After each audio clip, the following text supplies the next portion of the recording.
When writing a disaster film, the kind that you've been writing, and we can refer to Towering Inferno, The Poseidon Adventure, When Time Ran Out, there's 3 titles there.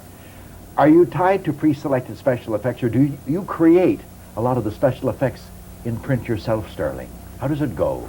It's a teamwork activity. In fact, those films were lovingly handcrafted by a group of us who sat around a table. Irwin Allen, the producer, the director. Could be John Gwillim or Ronald Neame. Right. Yeah. The special effects crew, the artists, the people who made the sets. And actually, when I wrote scenes, once we had agreed on the particular scenario, I wrote them to a precise model. I could actually put my eye into a little model and see precisely the way the staircase would come. There's a sequence in which Paul Newman in Towering Inferno has to try to get up a staircase, and it burns out and the stairs fall.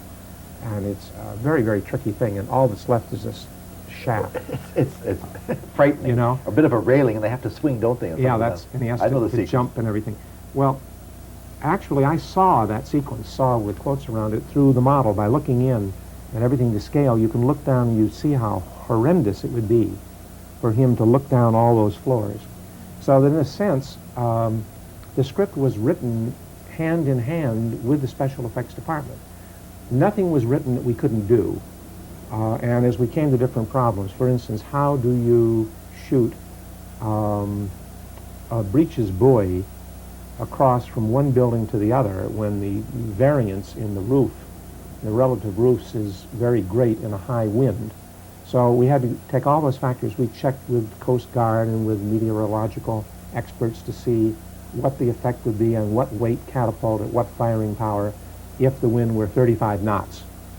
Could we, in fact, fire 300 feet into the air across the distance of 200 yards? And those tests were made. I can't tell you how accurately that film was worked out.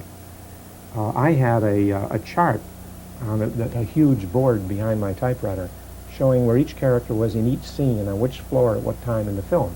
Good Lord. Because before I could write a scene, let's say I wanted to play a love scene that was taking place, excuse me, with smoke coming between, say, Faye Dunaway and Paul Newman, who were lovers in the film.